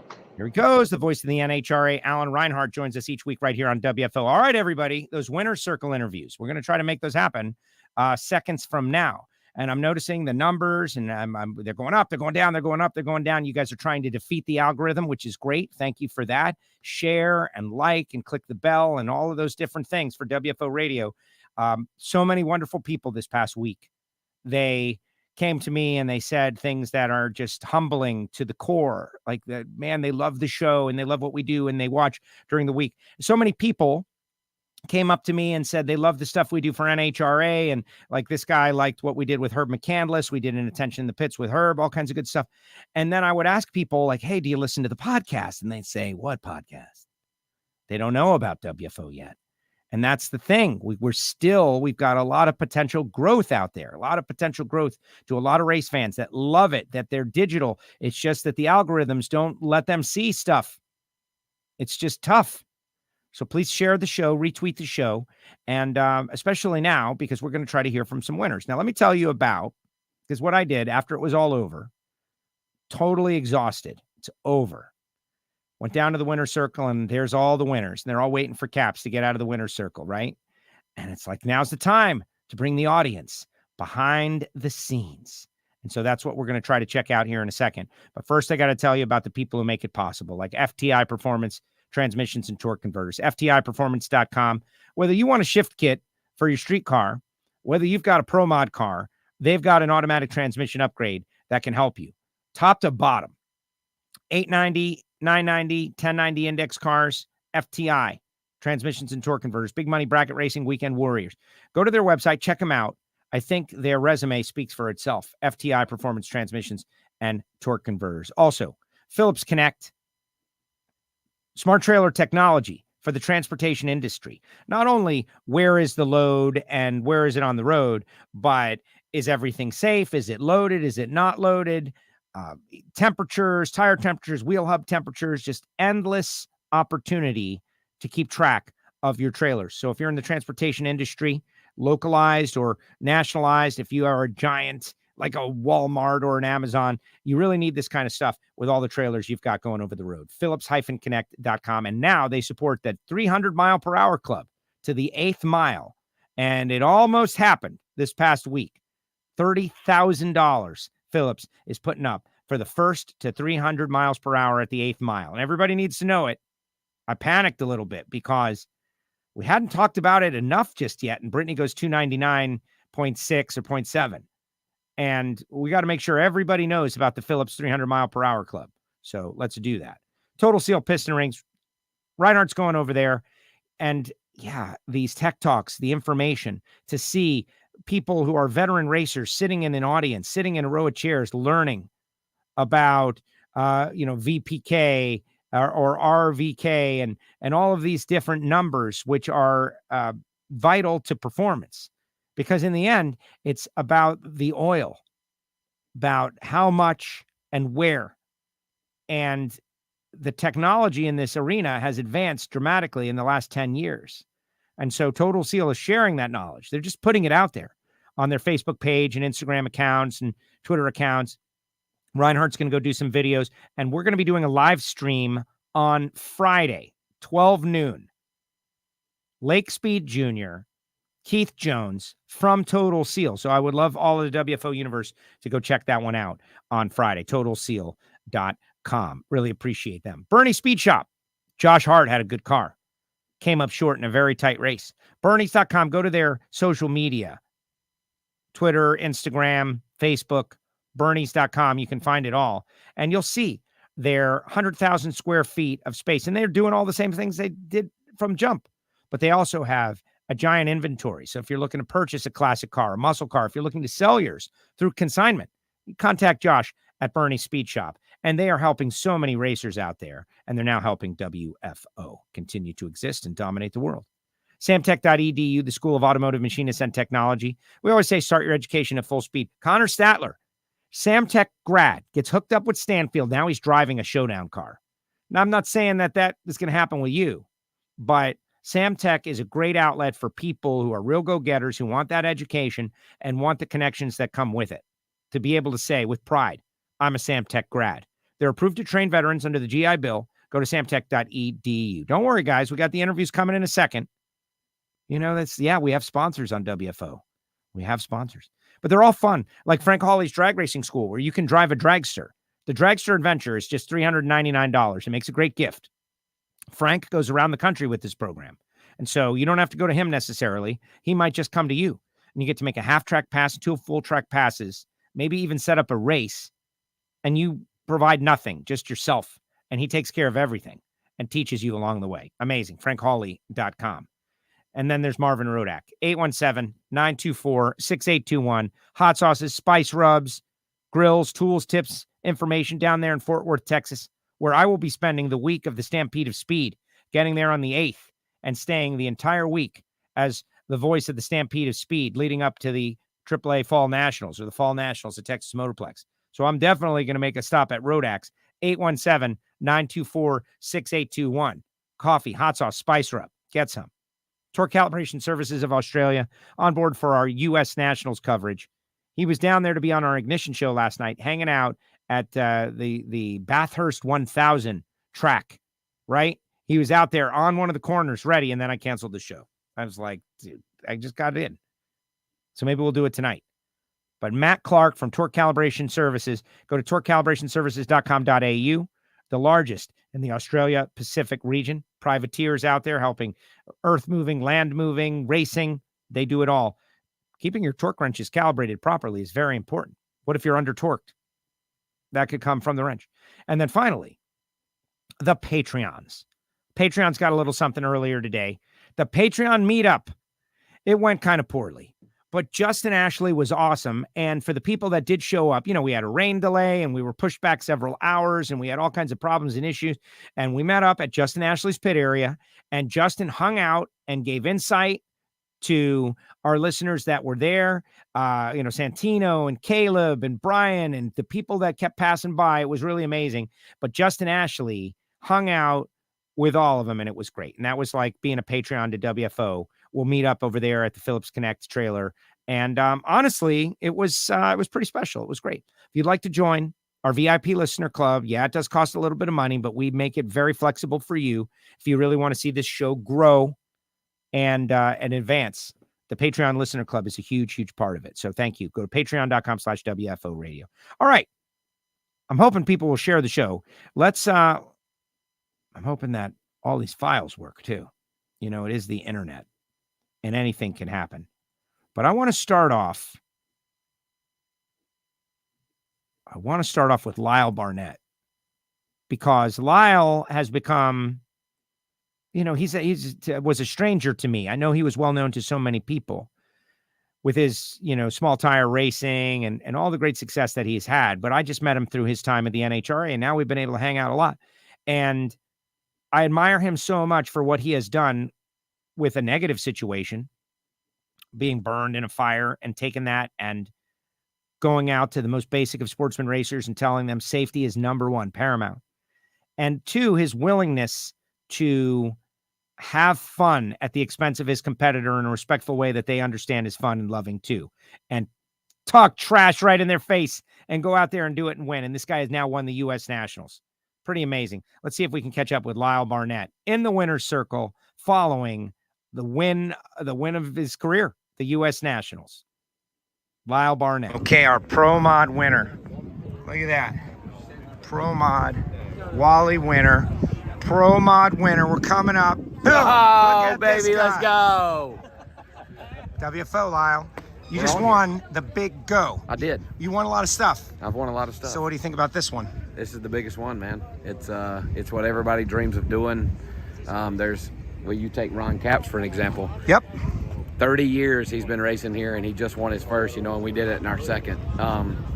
You don't win many of these based purely on performance. And today we got lucky 2 rounds in a row. Did our start line performance today yield those 2 red lights? Maybe, I like to think so. But I'll admit we got lucky. But, I've got a great team. Justin Elk's my crew chief. His 4th U.S. Nationals win. Yeah, he's won 4. Mine was the most important. Of course. I'm just going to say that. Right. Definitely. I'm looking around and see right now. He told me that. He said this one's definitely much more important than the others. But, a lot of good sponsors, MacFab Beadlocks, Motion Raceworks, Elite Motorsports, and Richard Freeman, all those people. Everybody at Modern Racing, Precision Turbo, Billet Atomizer Fuel Injectors, VP Racing Fuels, M&M Transmission, Wilson Manifolds. Keith Wilson, that's my neighbor. It's this is big. And I hear a lot of people say, if you never win another race in your career, if you can win Indy, you've done it. And while I agree with that, I still want to close out the year with 3 more wins. So we're on the hunt for a championship. Mathematically, we're still got a chance. And it started here. This is a big points weekend for us. And we're excited to get to Charlotte. That's home. I was in the final there at the 4 wides, came up just a touch short. So we're back there for redemption. And obviously hoping to close out in St. Louis and Dallas, where we won our first last year. So a big weekend for us, and we're frickin' U.S. Nationals champions. Frickin' U.S. Nationals champions! Congratulations, Lyle. Thanks, Joe. Appreciate it, man. Thank you. How great is that? Like that moment, guys. Oh man, I wish I could bring you all there and have you feel the emotions and have you see what it's like. Then just the tension is off. They've won. They did it. It's like, I wish I could just take everybody there. But what I just did is the closest thing that I'm capable of doing. And hopefully you like it and you love the show. We got people, the Total Seal deal, noon Eastern. Yeah, they're going to be working at 9 a.m. It's going to be noon Eastern. So load up those Total Seal pages. Michael Heiner, great show, Joe and Alan. Look forward to seeing you in Reading. Hey, Michael, great job, man. You guys, you have been working all year and you just gained like hundreds and hundreds and hundreds of points. And you guys are right in the mix. You never know. A couple of semis, you could do it. This guy, love Angel, but if Karen was on that bike, she will do damage. I'm taking Angel every day of the week, man. Not over Karen, just in general. Give me Angel. Good, bad, or otherwise. Yeah, she made one mistake out there in front of the world, and it was a bummer. But I don't care. Give me Angel. Billy Carroll.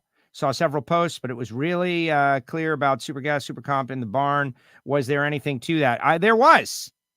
I don't really recall why, but there was a Super Gas car in the teardown barn. It was like 39 cars that got torn down. Pretty amazing. Maddie out there. Eddie saying Patreons. All right, next interview, guys. Next interview.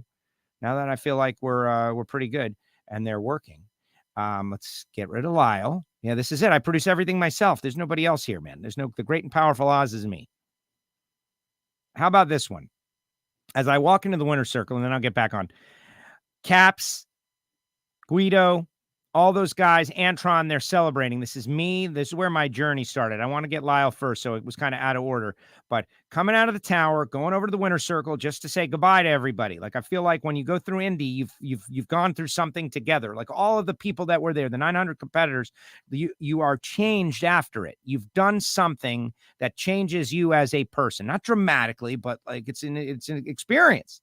You've gone through something together, and these winners, they've done it all. Their lives are different. They've changed. They've had something new. And so here's the winner's circle atmosphere, good, bad, and otherwise, at the Big Go. Winner's circle, U.S. Nationals.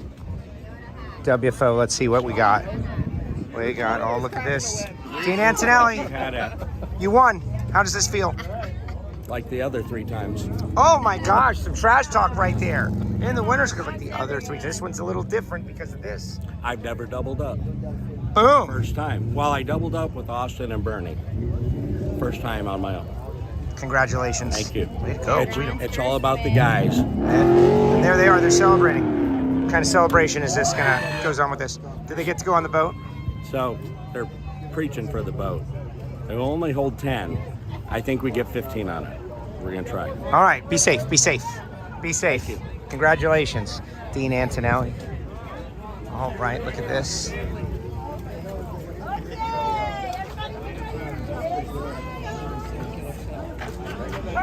Oh, damn. Look at this guy. What's up, Cousin Donnie? What do you got to say? This is live. This is going to be on WFO, so no profanity. First of all, I got to say, when you come into the winner's circle, you just go BAM! And you got to flex your stuff. You know what I'm saying? Yeah. Today, you get in the left lane, and you hammer down. When you get pushed to the right So lane. basically, Donnie is our team entertainment. Correct. I mean, And every now and then, I make a decision, right? what decision? Grams. Well, like Grams. what we eat. Oh, he's got that down. He wants to go on the boat. So now it's down to like 13 people. Oh, okay. Yeah. I like the boat and steak. And we have a grill, ice chest, and a boat. I like all of those things together. All of these things have good. All right, go celebrate. Look at this, and the cap's over here. Cap's over. Oh, I got Donnie Cam of the whole fight. I'm gonna tweet it. I got the Donnie Cam. Just keep smiling. No, not at all. Not at all. Not at all. All right, here we go. Look at this. Rhonda doing her job. Oh, look at this. The Toyota guys. We're Congratulations. On it. We're on it. Thank you. You guys swept the deal. Great teams. Great teams. How does this compare to winning the Daytona 500 Slugger Labby? I was pretty drunk after the 500. Well, of course, you're not going to do that. You're not going to do that here. No, they're both special events, that's for sure. Congratulations. Thank you. Appreciate it. Paul, you guys won Indy. Yep, wonderful. Wonderful, wonderful. Can't ask for anything more this weekend. This guy's the business guy. That's it. Paul brings in the money. He makes all the money. That's it. That's it. We're just calculating what it was for the weekend. Awesome. This is Melissa Coleman. There she is. This is it. This is the Winner's Circle celebration. Oh, and here we go. Team Antron now. Team Antron. Look at this. Brad Mason. You just won Indy. Hi, Joe. How's this feel? Feels good, Joe. Yeah. Well, not just Joe. The entire WFO universe is out there. Oswald over there. He was happy. Got real emotional, everybody. But you're a spokesperson for the team right now, so say something significant. He's afraid. John's a spokesperson for the team. Sorry, Brad. We're buds, man. It's a big deal. We're going to push the Napa car, do this Toyota shot. This is what happens in the Matt Sackman. We just won Indy! That's right. He knows how to do it. Oh, man, look at DeAndre. How you doing? We just won Indy. It was a great race. Are we waiting for them still? Yeah, you did. How long are we waiting Number for one, them baby. for? WFO. Are we doing that now? Right. Yeah, Ted. We're waiting on the Napa guys to push their car There it is. The Napa guys. Come slap it with the peasants. Crazy Mary. Look at this. Look at that. Oh, everybody's super excited. This is WFO. What's up? WFO. Aren't you glad you made the trip from wherever you made the trip from? Like 2 miles away, yeah. So glad I made the trip. So when you go up there, you're making the trip up there. I make the trip with 3 delayed flights and all the things, but I still show up. That is awesome. Yeah, this Yeah. is huge. This is a big deal. Thank you. Thank you. Yes. I appreciate WFO. I love the podcast. Dude, you're on it right now. Excellent. Hey, Keith WFO. Spen, funny card, Tony Bogolo. All right. We got last week. Oh, really? We did. Way to go. Congratulations. Congratulations. No, this is awesome. The energy that is here. That is the energy that is here. No, you're good. You can curse. I appreciate the podcast. I listen to my work every time. I love it, man. My at work, I put my earbuds in and I'm listening. See? It's awesome. There are audio-only people out there. Building Ford Motor Company transmissions and listen to WFO. All right. Thank you. WFO. Thank you. Look at this. This is incredible. This is incredible. All right. Signing off for now. From the Winner's Circle at the Big Go. Oh, look at this guy. Yeah, baby. Yeah, baby. Yeah, baby. Oh, everybody was so happy. They were just elated. And what can you say? What can you say about these people? They put so much in those fans that come around to the Winner's Circle after it's all over. They're really smart. You invest an additional hour and you get some of the best moments, which is amazing. But anyway, right after we caught up with Lyle Barnett, we talked to Lyle next, but now we're back on schedule. You'll know these two. Oh, here we go. Here we go. What just happened here? We won Indy, Joe. You won Indy. I mean, it's not Austin Williams go 000 in the final in a heads up cool, but it's pretty cool. It's pretty cool. You said it after first round. You're going to go win in the real class. Yes, that's what I said. I meant it. And here I don't we go. think Richard and them like that very much, but I still, sportsman is always the real class to me. All right, and here he is. Here he is. Let's go get in here. Bo Butner, U.S. Nationals winner. This is Joe from WFO. That's right. I have my WFO shirt on. I When? brought 2 of them because usually I do decent with it. So we didn't get to finish last night. I was kind of concerned, but we made it. Once you wear it at any point in the weekend, Why didn't you tell me that before? the magic soaks in. Does it work for Pro Stock? Apparently not. Apparently not. Maybe I'll wear it with the Pro Stock car. I haven't worn it in there, so let's do that. All right, let's do it. Okay, so winning Super Gas, that's a big thing. No, winning Indy is a big thing. Yeah. I don't care if it's a golf cart class. Right. Because I've had so many runner-ups, semis. I'll live here. I mean, dude, I'm finally, if I can retire ever again, I'm satisfied. This is it. This is my last bucket list. 0-0 in the final. Yeah, I was double O almost every round except for semis. I was not feeling the best and kind of missed it. But How'd you make that happen? I think there's a ratio to like 10 numbers out when you feel bad. So that's what happened. Oh, you're not feeling well? I'm not feeling well. Wow. Having all day. Randy got me sick. That Randy Lynn. I feel fine now. The wind light made all that sickness go away. And a Dr. Pepper. There it is. There it is. Yeah. Good job this week, Joe. Thank you very much. Saw a lot of you. Heard a lot of you. Well, we were on the mic a lot. It was good. Well, anyway, thank you. Thanks, bro. Thank you for what you do. See you These down the guys, road. by the way, was he happy? Was Jason happy? You know, he left before, and I told him I screwed up Pro Stock so bad. Maybe we get a chance to get you a Super Gas trophy. So, yeah, he's always happy. We're having a good time. Good deal. All right, congratulations. Thank you. Later, bud. See you, bro. There we go. Bo Butner. And look who's out there. We got another U.S. Nationals winner watching WFO. Austin Williams with, in regards to the teardown bar, they checked MSD power grids and traced different wiring throughout the cars, making sure we were all in the same field. Much appreciated, says Austin Williams, who is out there watching and getting some name checks on that for his trip zip perfect heads up final round win a couple of years ago. But we're going to hear from Austin in a second as we continue to work our way back in the lanes. But after Bo and Randy Lynn was Brett Candies. Oh, look, it's the Candies family. Little PB, little Brett. Look at this guy. He's on the phone. They want to do an interview with me, so I'm gonna call you later, bro. Thank you. You both went deep. I'm gonna get on this side so people can see the sun on your face. On, you know, Joe. I learned that Thank from you, my WFO photographer. Joe. How are you guys, man? What a big deal. The only thing would have could have been better if we were both in the final. But he went deep. That's about as close as we can get. So unreal. Yeah. It's really incredible, Joe, to be here and honor our father, obviously, who looked over us the whole time he won here in 1976. Now we're here in 2022. That's incredible. It's incredible. Indy champs, man. Just can't beat it. It's unreal. Tell me about that final. Final, actually, for me, was pretty bad. I feel sorry for Jim Marshall. He should have won the damn race. It was my worst run all weekend. But the wind light comes on, so that's really all that matters at the end of the day. That's all that matters. The wind light comes on, but kudos to Jim Marshall. He was a little bit better than me in the final, but we got the wind light. Pushed him out, though. It was double breakout, right? I did push him out, so it was great. Surreal feeling. Surreal. Yeah, well, this is drag racing history. This is the biggest race on the planet, and you got it done. Brett, congratulations, PB. Thank you, Joe. And when's your next race? When are we going to see you? St. Louis for sure. All right. Congratulations, guys. Thank you, sir. Appreciate it. WFO all the way. How great is that? Man, I just, I want to do a good job for these people like that are investing so much and putting these cool cars on the racetrack. And Billy is out there. Awesome for the Candies group. Yeah. And Mark Oswald in the same winner's circle. That is just amazing stuff. Guys, if you like this stuff, subscribe, click the bell. Our sponsors, WFO. We got a WFO store on the website. We got shirts and whatnot. But let me keep going because, you know, Austin Williams is out there. So we might as well catch up with Austin Williams, right? Did I speak with Austin before or after I spoke with David Barton? Where's the Austin Williams interview? There it is. Here we go. Get on it. Oh, and then there's this. Look at this beautiful car, everybody. Oh my gosh, this car is painted so nicely. Like this thing could probably win Best Appearing somewhere. It could probably win Best Appearing somewhere, and instead, it won the U.S. Nationals. Sure. What's up, Austin? I'm doing all right. Do I win Best Appearing? Best haircut. I get Best haircut, don't I? Let's move forward. Dude, you've had a good couple of weeks going back to Kansas, and you got on a run here, and now you're winning this U.S. Nationals thing. It's pretty big. Yeah, absolutely. I mean, I told them at the top end that I get to win this one in daylight, so that's pretty awesome. You did a great job kind of videoing the previous win, so.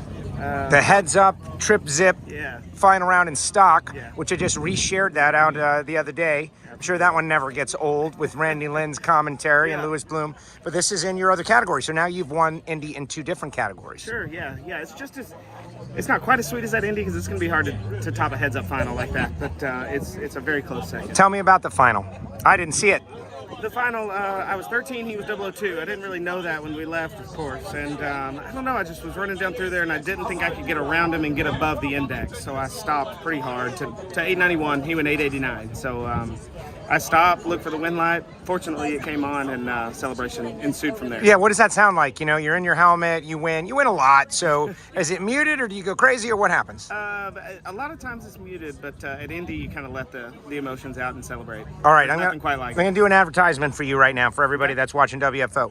This guy needs to drive a pro stock car at some time in his career. You want to, You would do a good job. Let's make that happen. Like how what has to happen for that to happen? I'm not sure. I mean, it takes a lot of pieces to fall into place to kind of get into those pro ranks, right? So I think it'd be really awesome. I think it's kind of every sportsman racer's dream. We see Dallas, Glenn, and Bo, kind of living those dreams out. And so it'd be really cool and really awesome if it happens. But if not, I'm certainly content in the sportsman category. Yeah, but we're gonna work it. We're gonna push it. You should. You're next level talent. Next level talent's got to go to the next level. So good job, Austin. Congratulations on this win. Thank you, Joe. WFO. Austin, next level talent, deserves to go to the next level. But so I've got to, work around Austin, doing a lot of the NHRA social media stuff.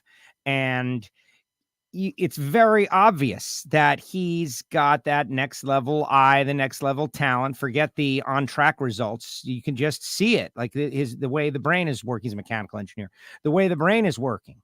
And so I like to go to bat for people that I believe in. And if there's anybody getting ready to vacate a pro stock seat, or you've decided, man, I want to put somebody in the seat that's going to give me a great chance to win, or I want to help out someone who is a next level talent that's probably, he's doing fine by himself, but would need that extra bonus to put him in a car.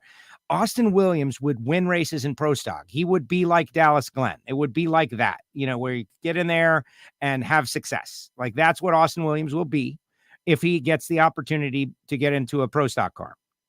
And as we transition to, it's, you got to be able to afford the car to have the car, right? And then when you pay for the car, you want to drive the car. That's kind of a tough deal about drag racing. But NASCAR switched many years ago when Rick Hendrick and Richard Childress both realized, I can afford the cars, but I really want to win. I want to win races. That's pretty important to win races. As drag racing starts to transition to that, and excellent drivers get paired with great cars and great crew chiefs, and they go on to have great success, like Erica Enders, like Dallas Glenn, examples like that. People are going to be looking around for the next great driver, and man, Austin Williams should get a chance. That's all. Get a chance. Austin is the man. Congrats, brother, says Northeast Motorsports. Definitely. People shouting out that McNeil Freeman won class at the Big Go. Yes, he did. Billy Carroll loves them. They're great. I do too. And we're playing them anyway. We've invested the time, so they're going to get played, right, on WFO. Now, are we going to have a show later on in the week? I don't know. I think I'm going to take the rest of it off. How about David Barton, Factory Stock Showdown winner? Oh, yeah. Barton, U.S. Nationals winner. What's up, David? What's up? Man, that final round, well, you got to turn around because the sun will be on your face and we'll be able to see you. This is WFO. We're doing this right now. But, man, you got a little emotional. Is it live? Yeah, no, it's not live. I did get emotional. That's good, though. It means a lot, though. My dad's here and my wife's here, all of our teammates. Fast car. That's what I think you should be emotional about. My gosh. The quickest this weekend. I thought I'd come here and it might be the quickest, but not even close. I mean, Skillman was 500s quicker, and we still got him, which is nice. Yeah, that was the run of the race right there. Took the points lead, which is sweet, man. I mean, that was after that round, I was happy to just pack up and leave, but to win the whole deal and take out Stanfield in the end, that was icing on the cake. So yeah, you made Skillman show what he had. I did. Now everyone's like, oh, yeah, all speed these guys record. Are crying and complaining. Oh, the Fords are getting beat up all the time. Get out of here. They're not looking at the information that we're looking at every single run. We know what they can do. Same thing with the Dodges, but they didn't, once again, they didn't do the right job on race day. Well, you got it done as a driver and you got it done as a tuner. Great weekend. Appreciate it. Congratulations. All right, when's your next race? You don't have to wait long, right? Reading, man. Reading. Yeah, it's in our Home backyard. Race, backyard. Yeah. We'll see you there. Thank you. David Barton. Way to go, David. Right, here's the winning car. Right here. Oh, man. That is something. Uh-oh. Here we go. Yeah, and there, you now see that I kind of took you out of order because I wanted Lyle to be first, of course. All right, congrats to Barton. Factory Showdown is awesome right now. Skillman with the speed record, 183 miles an hour in a factory car. Steven, talking about Austin Williams, look good in an elite house car. Well, I don't know. But see, that's the thing is all of a sudden now, like maybe there's like somebody who wants to be involved in motorsports and has got the finances to do this. And they're looking for a driver and they don't know how to put it all together. We can do that now, right? Like you got Austin as a driver and you could go to KB, you could go to Elite, Titan's got a car sitting there. Who knows what you could do? All right. I think we have one more. We have one more from the winner's circle. Wasn't it intuitive of me to do this. We have 2 more. Comp Eliminator, Doug Engels. Boom. WFO, Doug Engels wins again. 10 years off, and now win and win. What's going on? What's different? Actually, it was 14 years Topeka a month ago. Yeah. Since I had won Indy in 2008. So what's happening? What's different? You found some horsepower. You decided to try. What's the story? Yeah, that's it. I decided to try. I've decided to try. That's what you need to tell everybody. I've decided to try. Yeah, well, for the longest time, I just came and I drank beer. But now I'm trying. No. Don't say that. No, we know that that's not true. But this is big. All right, tell me about this moment. You've won it again. You're older now. You know, you're older now, and it's got to be more meaningful. Is it? It's unbelievable. Just unbelievable. Especially with Frank Aragona in the final. I mean, those guys are as tough as it gets. Yeah. You know, 3-time champ. Super fast. I mean, always just. I mean, they're feared and they're a class act. They're just super people, you know. So yeah, it was awesome. Well, congratulations, Doug. This drag sure is just sick. Comp Eliminator. Here, pitch comp to everybody. You're on WFO right now, so pitch Comp Eliminator to the fans of Nitro. Like, why is it worth... Yeah. Yeah. Yeah, I guess we overtaxed it. You know, all these videos, all these different things. I'll play that in the future. And we'll play the rest. Now I'm starting to get a little antsy, like, right? Like, is the internet going to be stable enough to continue this show? And I don't know. I think maybe it's not. We have, I will include the other ones in the rest of the week. The next time we come back, we'll play the rest. Vince Hoda. No, man, we're going to go with Vince. Vince has to be on the show. Doug was pretty much over. Nah, I don't know. The way things are acting right now, I'm a little concerned that maybe this show is going to be damaged by some sort of internet issue. So we're going to wrap it up is what we're going to do. We're going to wrap up the show before we get frozen and see what happens. But to everybody out there, thank you so much for participating with WFO Radio and checking out the show and having a good time with us at the Big Go. I certainly had a fun time. I had a great time. Yeah, more interviews to come. Now, are we going to be on tomorrow or are we going to be off tomorrow? That I don't know. You got to just be ready. But on Friday at 12 noon Eastern time, we'll be going live from Total Seal with a live stream in their new studio. We're going to learn about Ring Seal. We're going to learn about how it was helpful. Thursday, not exactly sure. We had so many great interviews. And the WFO Radio YouTube channel, WFO Radio TV on YouTube. Please go check it out. Like, comment, share. Yeah, we had like an internet skip here. I don't know if there's a lightning storm outside, but I got panicky that maybe the whole show would be lost. And so it makes me want to take it to the house. To everybody who said what's up out there in Indy, to all the people who were so helpful, the Lucas Oil Series racers who offered water as we're trekking through the pits, thank you. From ages ago, as a bracket racer, you know, the racer mentality and what everybody goes through and how much everybody helps each other get through the challenges of race day, from Ron Capps and Antron Brown to Super Street. It's all the same. It just takes a little more money and a little more people and a little more manpower, but it's drag racing. And I do genuinely believe we have the best motorsport in the world. It's amazing because every man or woman can just go do it. You can just get involved really easily and go out and climb as high as your talent will take you, or as big as your checkbook will take you. It all depends. That's okay too, right? Hey, remember, RPM Act, Antron on Capitol Hill today. Why? It's a vital piece of legislation. You should politely call your congressperson. It's bipartisan. It has nothing to do with one or the other. It has everything to do with saving our race cars and saving our rights to enjoy our race cars. All right, guys, that is going to do it. I appreciate you all, and we'll see you next time right here on WFO Radio. Oh, yeah.